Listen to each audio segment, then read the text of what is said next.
Hoje, vamos embarcar em uma jornada incrível pelo tempo, para desvendar a verdadeira história da Páscoa, uma celebração que atravessa milênios, carregada de promessas divinas e símbolos poderosos. A narrativa começa nos tempos antigos do Egito e segue até um momento decisivo da história, há cerca de 2000 anos fora das muralhas. Promete não só esclarecer dúvidas, mas também inspirar e fortalecer sua fé. Então, antes de mergulharmos nessa história fascinante e ativar as notificações para não perder nenhum detalhe, imagine-se no meio do deserto, sob o céu estrelado, ouvindo Deus contar a Abraão sobre o futuro de seus descendentes. A promessa era clara. Eles seriam estrangeiros em uma terra não sua, escravizados e oprimidos por 400. Mas Deus também prometeu libertação, um raio de esperança em meio à escuridão. Avançamos no tempo e encontramos José, o bisneto de Abraão, traído e vendido como escravo. Mas o que parecia ser o fim era apenas o começo da história de como Deus usa as adversidades para cumprir José, de escravo a governador do Egito, prepara a nação para uma grande fome, sem imaginar que sua família seria parte desse plano divino. Os israelitas viveram com dignidade no Egito, mas José e toda aquela geração morreram, e chegou o tempo em que se levantou um faraó que não conhecia José. E esse faraó escravizou os filhos de Israel. Eles clamaram por libertação, e Deus ouviu seus gritos. Foi quando Moisés entrou em cena, um libertador improvável, escolhido para conduzir o povo à liberdade. O faraó não estava disposto a se desfazer de sua mão de obra escrava e se recusou a libertar os israelitas. Diante dessa recusa, Deus enviou uma série de pragas ao Egito, mas ainda assim o faraó manteve sua decisão de não deixar o povo ir. Deus, em sua paciência e misericórdia, esperou até o último momento antes de enviar o mais severo dos julgamentos. Ele desejava que o arrependimento do Egito, motivado pela perda de suas colheitas e animais, evitasse a necessidade de um castigo mais drástico. Contudo, a nação continuou desafiando a vontade divina, e agora a consequência final estava a caminho. Moisés, mesmo correndo risco de morte ao se apresentar novamente diante de Faraó, levou uma última mensagem de Deus ao rei obstinado. Ele anunciou que à meia-noite o anjo de Deus atravessaria o Egito e todos os primogênitos, desde o filho de Faraó até o mais humilde dos servos, perderiam a vida. Antes desse momento, Deus instruiu os israelitas por meio de Moisés sobre como deveriam se preparar para sair do Egito e como seriam protegidos naquela noite fatídica. Cada família, ou um grupo de famílias, deveria sacrificar um cordeiro ou cabrito sem defeito e usar um ramo de hisopo para aplicar o sangue do animal nas laterais e na parte superior da entrada de suas casas.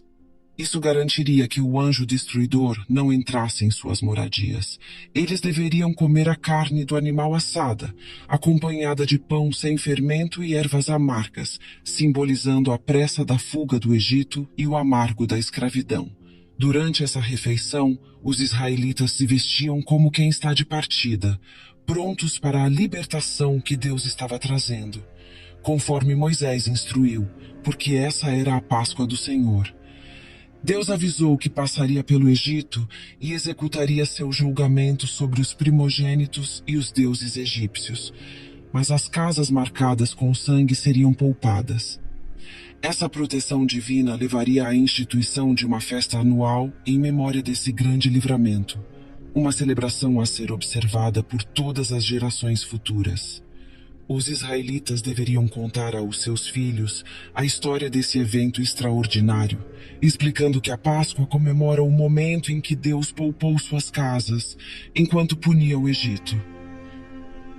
Moisés também estabeleceu uma segunda chance para celebrar a Páscoa, um mês depois, para aqueles que não puderam participar da primeira. Durante o tempo no deserto, a celebração foi suspensa, sendo retomada apenas quando o povo chegou à Terra Prometida, sob a liderança de Josué. A origem do termo Páscoa remonta ao hebraico Pesach e ao grego Pachá, ambos se traduzindo como passagem. Esse conceito abrange vários significados profundos, incluindo a transição da morte para a vida, a ação de Deus ao nos resgatar, a mudança da escravidão para a liberdade e, de maneira mais ampla, a jornada da humanidade deste mundo para a promessa de um novo céu e uma nova terra. Nos textos do Novo Testamento, vemos que Jesus e sua família iam anualmente a Jerusalém para a festa da Páscoa. Durante seu ministério, a Páscoa é mencionada várias vezes, destacando-se a última ceia que Jesus celebrou com seus discípulos no cenáculo, criando uma nova família de fé naquela ocasião pascal. Era costume que cerca de 60.000 a 180.000 judeus, muitos vindo de fora do Império Romano, se reunissem em Jerusalém para a celebração. Historiadores estimam que cerca de 250.000 cordeiros eram sacrificados na Páscoa judaica naquela época, uma tarefa que demandava a ação de centenas de sacerdotes para cumprir todos os rituais antes do pôr do sol. O sangue desses sacrifícios, que tingia as águas próximas ao templo, servia como um lembrete sombrio do custo do pecado. Com a destruição do templo em 70 d.C., a Páscoa se transformou numa celebração mais íntima e familiar, relembrando os tempos do Êxodo, uma vez que o sacrifício no templo não era mais possível. Mas é importante entender que todos esses sacrifícios de cordeiros apontavam para algo maior. Eles simbolizavam o sacrifício definitivo que estava por vir, o de Jesus Cristo, cujo sangue oferece a verdadeira expiação dos pecados. A verdadeira Páscoa cristã celebra exatamente isso, o sacrifício perfeito de Cristo, que resolveu de uma vez por todas o problema do pecado, oferecendo libertação e vida nova a todos que creem.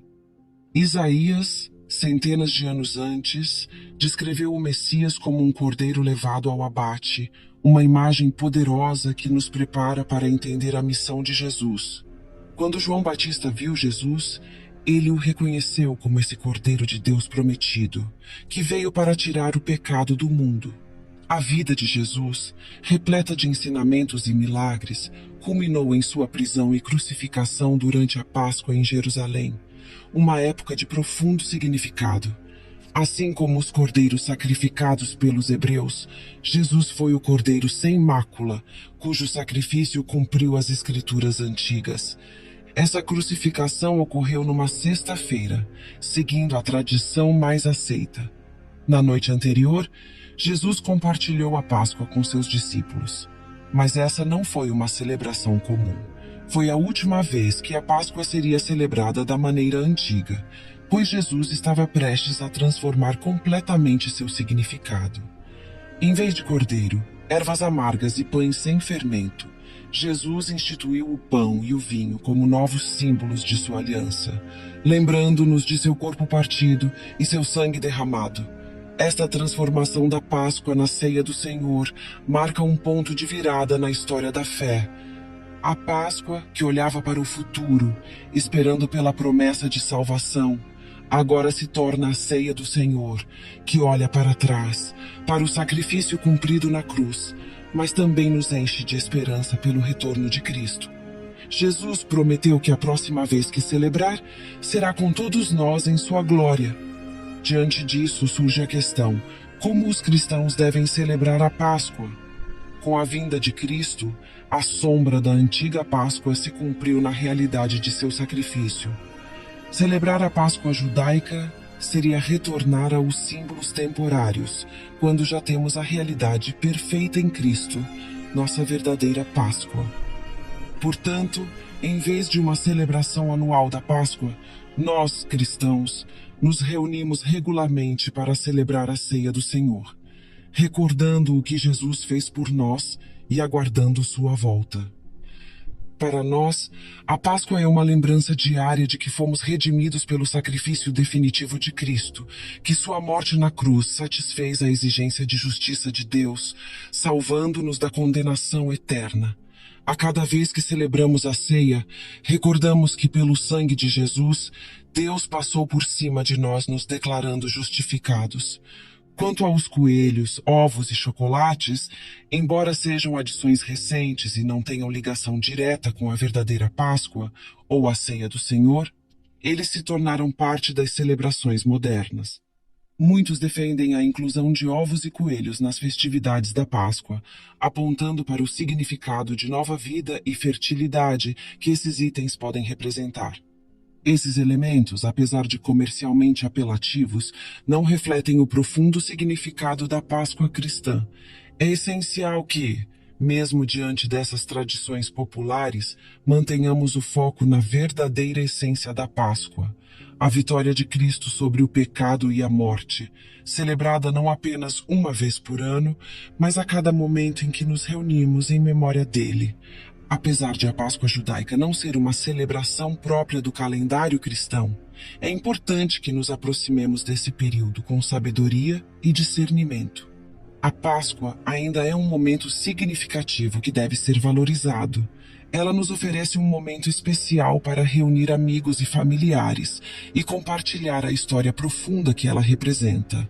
Desde a promessa feita a Abraão, passando pelo sacrifício redentor de Jesus, conhecido como o Cordeiro de Deus, até a promessa de nossa total redenção e a eterna comunhão com Ele.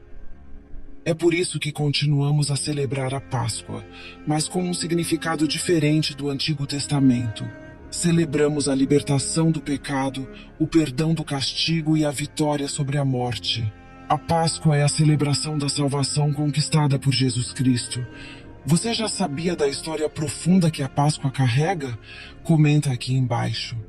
E compartilhe este vídeo para que todos conheçam a verdadeira história. Feliz Páscoa e que Deus te abençoe.